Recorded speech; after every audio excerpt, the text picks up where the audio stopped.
Oh my goodness gracious, I cannot believe we are heading into week 5 of the Classroom Management by Design for primary teachers. I hope you have watched these videos and are at least getting one golden nugget takeaway from every video.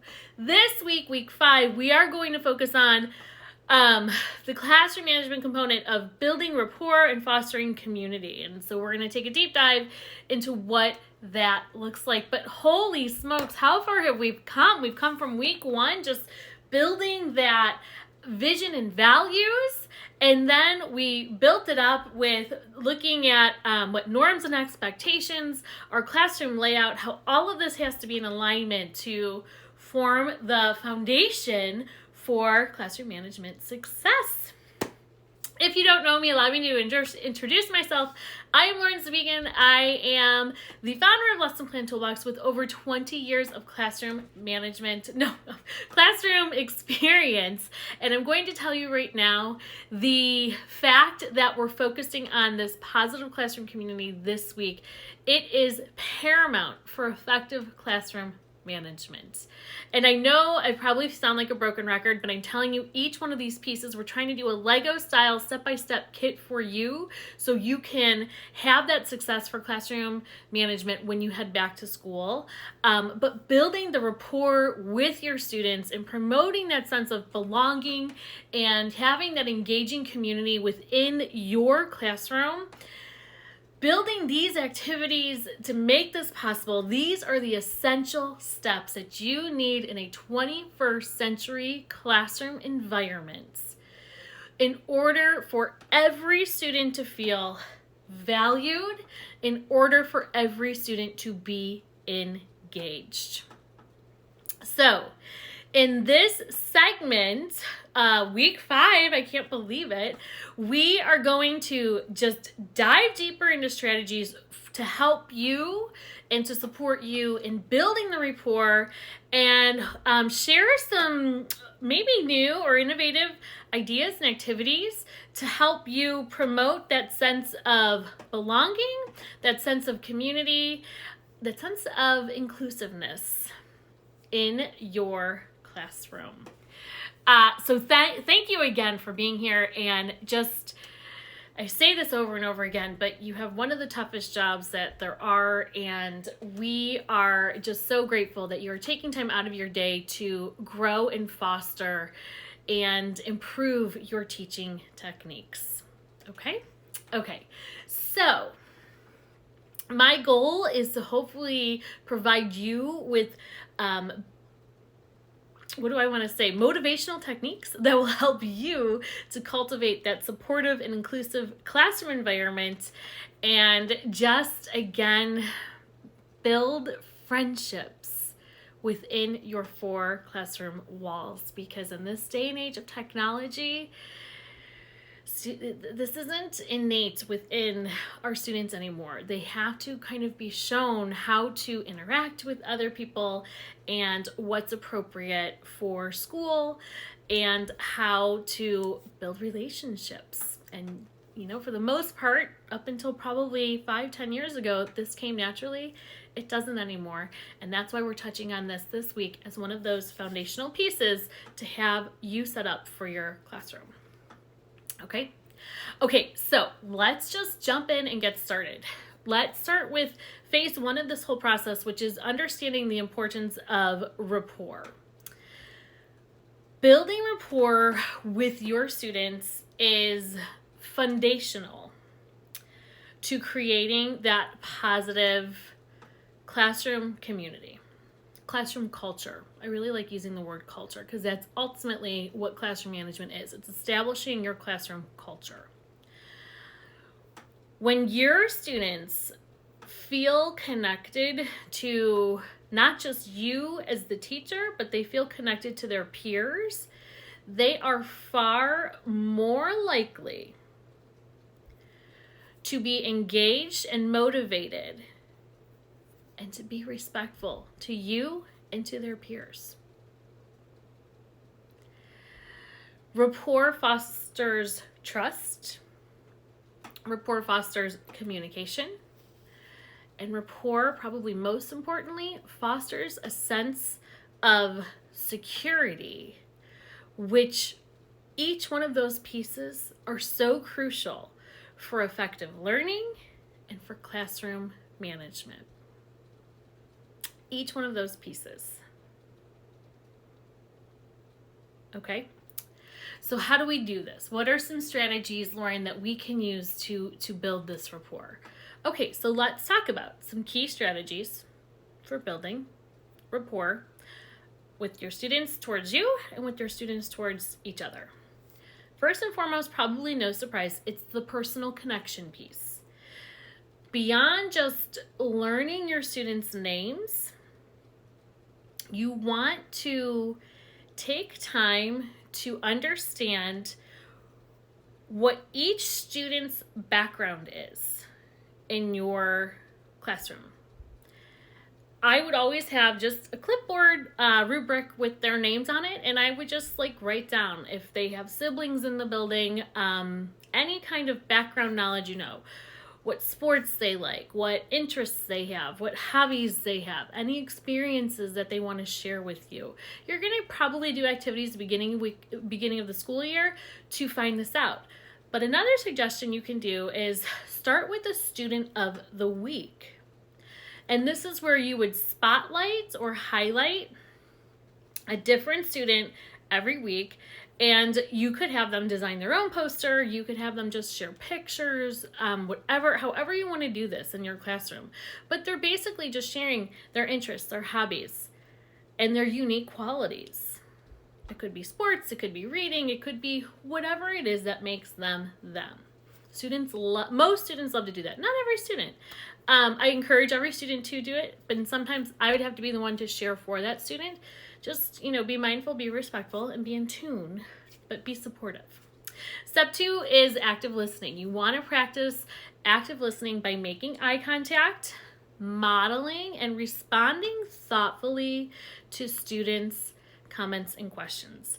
They know when you're being fluffy, and they know when you're kind of not in tune to what they're saying. So you're always on. Be mindful of that. How do you do this in the classroom? Well, one thing you can try to do is during your classroom discussions, make a point to paraphrase and reflect on what students are bringing to the conversation. This is going to show your students that you value their input and you're actually listening. You're not looking at your phone. You're not grading a stack of papers. You're in tune to them. I had a teacher mentor teacher, she would pull out her little side desk on her desk, her little, shelf thing. Who needs chat time? They would take a little break in the morning. Need a chat time? Come talk to me. Boom. And kids loved it. Okay, step 3 in this process is be consistent with check-ins. This is a big one. You want to regularly check in with students about their well-being and their academic progress. I would say try to meet with 5 students a week, 1 student a day. Just check in with them, see how they're doing. You could do this at the end of the day. You could do this after lunch maybe as they're getting settled. Give them some quiet time. Just call a student up to your desk, check in with them. Hey, how are things going? This is what I'm noticing. You want to set aside time for short individual conferences, which students can discuss their goals, their concerns, and their achievements with you. And they're going to truly value that one-on-one time with you. I can't even tell you. Okay, step 4 is shared experiences. You want to create shared experiences for your students because this is what's going to build that sense of community and connection. Some teachers have a simple class plant that they check in on. Some have a class pet. Some actually create experiences for their students that no other teacher in the building does. When they have you, they know I'm going to get to, and that's your unique piece that you're bringing to the classroom, okay? You can organize classroom traditions like a monthly book club or a weekly show and tell session. It does not have to cost any money, and it doesn't have to take a whole lot of time. It's something that's unique to you. Okay, step 5 would be transparent communication. You want to be transparent with your students about classroom decisions and classroom changes. Remember, we talked about when you come up with your contract, it doesn't have to stay in place. You're going to revisit it and tweak it as is needed, but check in with your students on this. Be transparent with them. This is what I'm noticing, so here's what we're going to change. When you're introducing new rules or new procedures, you want to explain the reasoning behind why you're making these decisions or why these changes are happening and how they're going to benefit the class. This is what I'm seeing now, so we're going to tweak this so we can get to here. And your students will appreciate that you are being transparent. Oh, yep, we messed up, so now this is what we need to do. So that is phase 1. Phase 2 is coming up with activities to promote that sense of belonging. And this is one of my favorite things to do with teachers. Like, I could dive deep in this. I can't even tell you. If you're inside our community and you want suggestions, filling out that Google form, I am more than happy to just share away. But the whole point of this is creating that welcoming environment for your students, right? A sense of belonging is absolutely critical. It is absolutely essential for students to feel valued, for students to feel included in your classroom. And that is what they all want. They want to be a part of this community. Very rarely do you have students who want to be on the outside looking in. They want to be a part of this family. When students feel they belong, they are more likely to participate. They are more likely to collaborate. Let me try that word again. They are more likely to collaborate, and they're more likely to support one another in achieving goals. And it could be a reading goal, a math goal, spelling goal, whatever the goal is. When they feel the sense of community, they're more willing to support one another, okay? So here are just some activities that can help you to promote that sense of belonging in your classroom. Take these, use these. Again, if you're in our community and you want more ideas, fill out that Google form, let me know, and I am more than happy to give you more suggestions, ideas, tips, and tricks on how to do this. Okay, so first idea you could try is having an inclusive morning meeting. How do you do this? Start each day with a morning meeting and using those student behavior scenario of the day cards. This is a great way. It's done for you. If you're inside our community, you have those, utilize those. But you start each day with a morning meeting, and this is going to include a greeting, a sharing, and a group activity. The group activity could be the student behavior scenario of the day cards, where they're hearing the story and working on having the conversations about what to do in each situation. Another idea would be to incorporate a good news segment where students can share their positive events or accomplishments in their lives from the night before. And it could be something as they helped cook dinner, like maybe it was a fun dinner they were having. Whatever little good news tidbit they want to share with the community, give them time to do that during morning meeting. It's something that simple that's going to foster the community, okay? So that's idea number 1. Idea number 2, cultural celebrations, right? When you're in tune with their backgrounds and their heritage and their upbringings, you want to celebrate the diverseness of your community. Celebrate those backgrounds. Celebrate the cultures of your students through inclusive activities and discussions. Talk to parents. See if they can get on board with you about teaching the rest of your class cultures that are within your classroom. You don't have to do this on your own. Utilize your parents. Maybe even grandparents will come in and be happy to share stories or pictures of the family's cultural background, okay? One way to work this is to create a cultural calendar where students mark and share holidays and traditions from their cultures. Again, very little from you if you have encouraged the student to take the lead on this and to talk to their grown-ups at home and see if somebody wants to come in and do a 30-minute presentation. Social studies. Boom. There you go. Okay. Activity number 3, buddy system. Love this one.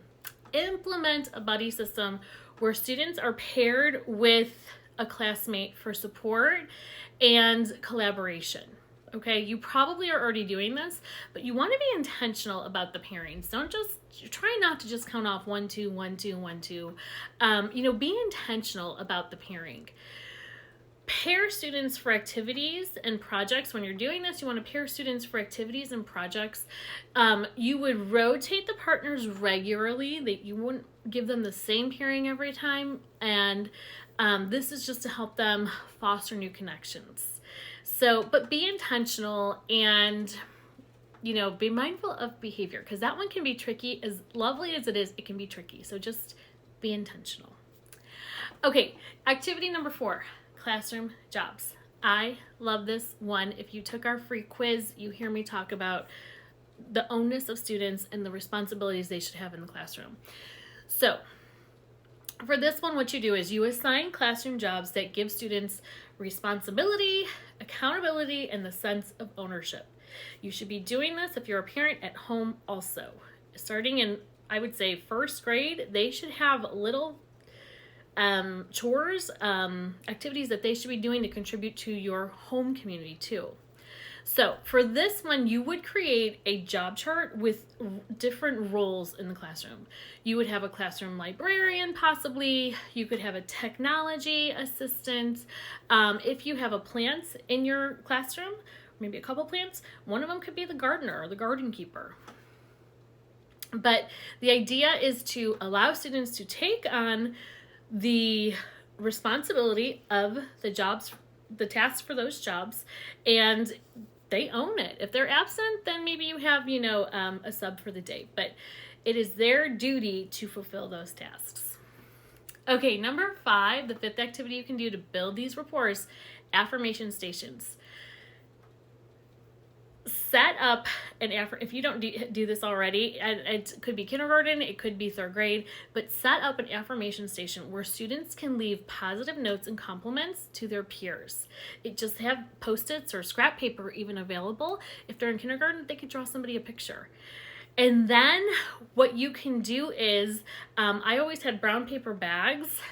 Once they learn names, which happens pretty quickly, they can drop it in somebody's bag, okay?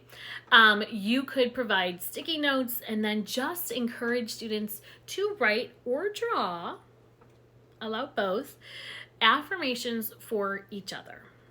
If you're inside our membership community, we give you 52 affirmation cards that you can use with your students on a weekly basis to help promote that positive mindset. That's such a huge piece of the academic puzzle, is the mindset that we so often overlook. So if you're inside our community, again, don't just use the student behavior scenario of the day cards, but also be sure to use the affirmation cards on a daily basis. Get their minds trained to thinking positively. Okay, so let's get into a step-by-step guide to planning community building activities. And again, if you're inside the membership, I am more than happy to walk you through this in more detail. This is just a general idea of how to execute this, okay? Planning community building activities, it requires a whole lot of intention and thoughtful preparations. You cannot just kind of fly by the seat of your pants with this one. You need to be intentional, and you need to kind of know what you're going to do and how you're going to do it. How you're going to do this. You want to focus on being inclusive to everyone in your community and foster engagement with your students. So those are the 2 big things you want to keep in mind. So right now we'll go through like a step-by-step process that can help you to plan for effective community building activities.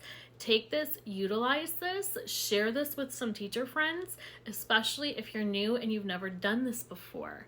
This can feel overwhelming, but it doesn't need to. In fact, this should be probably one of the most fun parts of teaching for you. So the first thing you're doing when you're coming up with these activities is, obviously with any lesson, you have to identify your objective. Determine the objectives of the activity. What do you want to achieve? Consider goals such as you want to build trust, you want to foster friendships, okay? Or maybe you want to celebrate diversity in your classroom. But whatever it is for your activity, have an objective. This is my goal.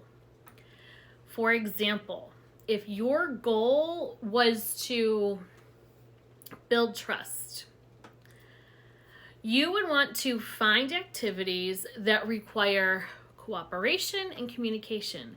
Honest and truly, game boards or games, great way to do this. Simple, great. Have a game day. Boom, done. But again, in your lesson plans, you're going to have the objective, and probably in social studies, you can come up with a standard to achieve that objective. Step 2 is you want to choose appropriate activities. This is a big one. Again, we're doing this with intention. We're not just flying by the seat of our pants. We are going to select activities that are suitable for the age group we are teaching and for the interests of our young students. There might be some things where you are going to have to be the direct instructor, and that's okay. But we want to ensure that the activities are inclusive and accessible to all of our students, and of course, safety first, right? Everybody is going to be safe during the activity. So what would this look like in the classroom? And again, these are just examples. If you're inside the community, message me. We can dive deeper with what this would look like. But for younger students, you could choose a simple hands-on activity like a scavenger hunt. And I would just have pictures on a piece of paper and then have different pictures hidden throughout the room. They work with a buddy, give them a clipboard, marker, crayon, whatever, and they have to travel and check off or, X off when they find the different pictures. Simple, working with their friends, building community. Okay, the third piece, and this is a big one that teachers often overlook. You want to prepare your materials and your instructions ahead of time. You will gather all of your necessary materials and you will have prepared clear step-by-step instructions for the activity, just like we're giving to you, okay? Step by step. So if I were to give you an example of this, I would say, think about if you were going to do a group art project or a project in whatever subject, but you needed art supplies. You want to prepare the art supplies and provide the guidelines on how to work collaboratively and appropriately with the materials. If you misuse the materials, you're out of luck. You might get a warning, but second time, you're out of luck. We went over this. This is what our expectation is. You didn't meet that expectation, so now you're sitting on the sidelines, okay? Which leads into number 4. Set your clear expectations. Explain the purpose of the activities and set those clear expectations so everybody is on the same page. This includes expectations for behavior. This includes expectations for participation. Set the expectations. Let them know where you're coming from and how to meet your expectations. So before starting any team building games, discuss the importance of cooperation and respect. And always say, bottom line is I'm the official, I'm the judge. So if there's some points where you disagree with me, then we can talk about it later, but we're going to promote an atmosphere of respect in here, and here's how we do this. And then you talk about taking turns talking, eye contact, all of those things. Okay, the 5th idea is facilitate and support your students. So you want to actively facilitate the activity, serving as that scaffold or the guide on the side, okay, as needed. Depending on the activity, and hopefully with most of these, you are literally just the guide on the side. You're not the direct instructor, but it just kind of depends on what you're planning and what your intention is. encourage your students to have those positive interactions, to take on the role of leadership and participation from all the students. So if you are having like a group discussion, you might prompt quieter students to share their thoughts. And why would you do this? Because it's like, well, they're quiet. They don't want to share their thoughts. But you know what? Then you're ensuring everyone has a chance to speak. They might be intimidated to raise their hands, but if you just say, hey, what do you think? See what happens. You'd be amazed at the thoughts that students want to share and they don't because they get intimidated to raise their hands. So that works really great in small groups too. Okay, and then the sixth step is reflect and debrief. You should do this with any lesson, but especially when you're trying to build this rapport in your classroom, have this debrief session. After the activity, hold a reflection session to discuss with your students what went well, what could be improved, and check in with your students, right? How did the students feel about the experience? This is having that regular check-in, okay? How did they feel about it? So often we teach, we move on. We don't necessarily do these check-ins. So try to do this, especially when you're building this rapport. They're going to know that you are being intentional and that you truly care about them. So what would this look like in the classroom? After you were doing a collaborative project, ask students to share their thoughts on teamwork. Ask them what they learned about the subject or whatever the topic is that you're covering at that time.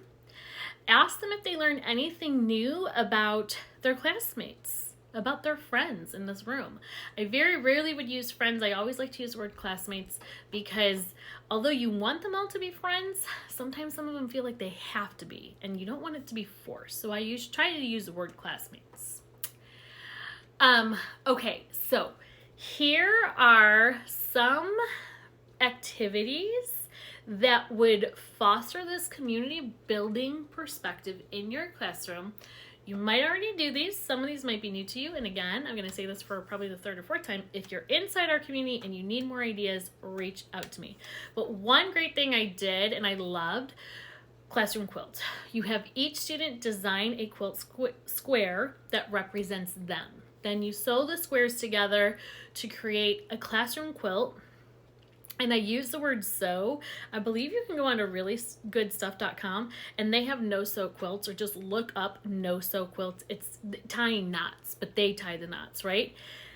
This is such a great piece to keep on display in your classroom all school year because it just displays the unity and diversity in your classroom, okay? You probably would want to use fabric markers, get the fabric squares. If you buy the kit, it comes with the kits, and then display the quilt somewhere in your classroom. And I'm telling you, when you have visitors to your classroom, your students are going to take them to this quilt every single time somebody new comes in. A second idea is to create a time capsule. Time capsules have like gone by the wayside, but they're so fun. I've never met somebody who doesn't love a time capsule. Create a classroom time capsule where students can include letters to their future selves, right? They can include drawings. They can bring in small little mementos. It has to fit inside the capsule, whatever you're using. But yeah, have them bring it in. And then here's what's super fun. You can do this at the end of the school year, or you could wait until they're moving on beyond your building to do this. But open it with them. Let them see what they created, what they built. If you do this, you want to provide guidelines to your students for what your students are permitted to include, and you want to plan a special little ceremony for opening the time capsule at some ending point, right? Whether it's the end of the school year or, like I said, the end of their time in the building. Plan a special little ceremony. The students love it. Okay, a third idea to promote this would be a kindness challenge. Launch a kindness challenge in your classroom. What does this look like, Lauren? What is a kindness challenge? It sounds great, but what in the world does it look like? So a kindness challenge is where students perform acts of kindness for their classmates, right? And I often would promote them to do acts of kindness for other teachers in the building too. But then you track let me try that again.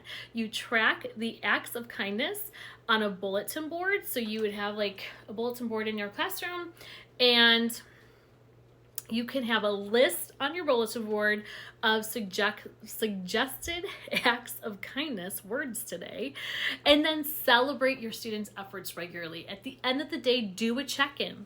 Did anybody have somebody do something kind for them? Great way to wind down your day, sharing those good things. But yeah, does anybody do anything kind for them? And then you might just have little strips and put the student's name in 1 or 2 words of the act of kindness. A fourth community building activity is a talent show. Sounds like a lot of work. It doesn't need to be. You organize a classroom talent show where students can showcase their unique talents and interests. Okay, and this could be anything from maybe reading a story to the class, maybe singing, maybe if they have your permission, they can cook something very simple for their classmates. But the whole premise of this is the activity fosters appreciation for each other's abilities. You're celebrating, again, not diversity in culture, but diversity in skills that your students have in the classroom. This is how simple you can make this. Have a sign-up sheet for acts or performances or activities, and then plan a special event where students perform for their classmates. Maybe you have a Friday where this is going to happen at the end of the month. So they have a month to practice this, get this in place, and then on this day, we're going to share this just for your classmates. Just for your classmates. Moms and dads are not invited. Grown-ups are not invited. We're doing this as a class community. Keep it simple. It's not too much time on your end. Does everybody have to participate? No, not if they don't want to. They can be active participants as audience members. Okay, and the fifth one we're going to talk about are called story circles. You can implement story circles where students, they take turns sharing stories from their lives. And this activity, it builds understanding and empathy, which you might even do a whole lesson on that, especially if you teach, have a socially emotional learning segment in your day. Talk about empathy and what that means, but you're building that understanding and trust among your classmates.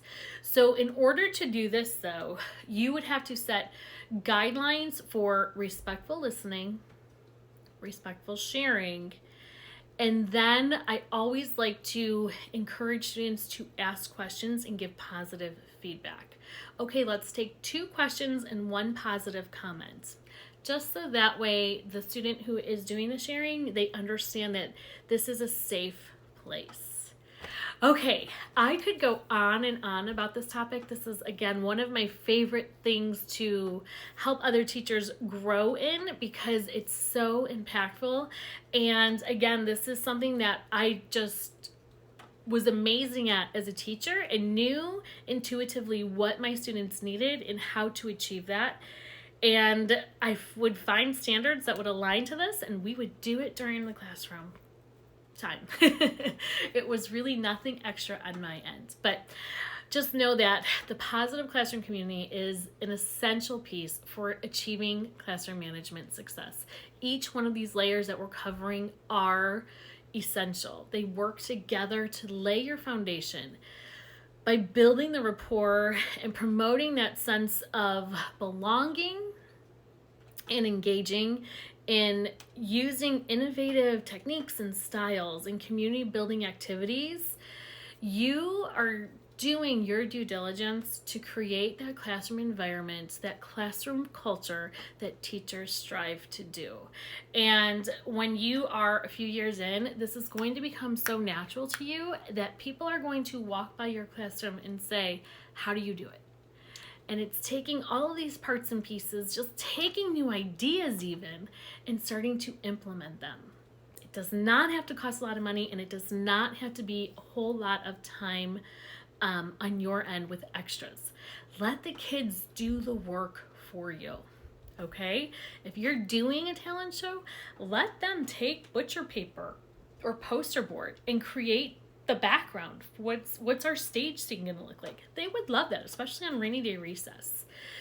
Just remember that a key to the positive classroom community lies in your commitment to understanding and connecting with your students. You have to make this a commitment. You have to be intentional with this. And I promise you right now, your students are going to know whether you are being fluff or you are being the real deal. They have a sixth sense within them, and they know this. You want to regularly engage in activities that build the trust, that celebrate the diversity, and that just encourage collaboration. And these were fun ones that we came up with today that you can do and build on, but you can also do this in your everyday teaching lessons. So be mindful of that. You're not only going to enhance your classroom management, I'm telling you right now, you are going to create the most supportive and loving environment where your students are going to want to come to school every single day, because they're not going to know what surprise is coming towards them. And again, that's what I try to do every single day in my classroom. It didn't have to be a big surprise. It could be something so little as, you know what, today we're going to go outside and we're going to do math outside. And I would have, some engagement activity built around their math lesson where they're outside. We're not working from a workbook today. It's moments like those that your students are going to treasure. They're going to remember how you made them feel. Okay, again, if you're inside our community, if you need more ideas, want some more suggestions, reach out to me, message me. I'm happy to share more thoughts. This is I'm so passionate about this. I hope you're feeling that from me. But this is one of the things I love to help teachers with because it's so important in our classrooms. All right, I cannot believe we're on week 5. Stay tuned because starting July 22nd, we are going to be doing the classroom management back to school challenge. All kinds of prizes are going to be in there, including a free membership to the Mastering Classroom Management membership community for primary teachers, and we're going to do a grand prize of a school will win a membership. So we want to get as many teachers in as we can. Registration for that is going to open the Monday after 4th of July. So I think that would be, let's see, probably July 8th, we'll say. Don't quote me on that, but that's what we're heading for. The Monday after 4th of July, we're going to open enrollment or open the doors to the challenge. Love to get as many teachers in. Prizes galore. My hope is to give away a prize every single day. We'll do first, second, third place prizes, and just really focus on getting you set up for success, because I know so many of you start to head back in August, so we'll just kind of lay these pieces in place for you. If you don't head back till September, you will have them ready to go, and we'll just make this as smooth of a ride into back to school season as possible. So again, thank you so much for being here. I am Lauren Spigen. I'm the founder of Lesson Plan Toolbox, where I help primary teachers master classroom management. So until next week, we'll talk to you soon.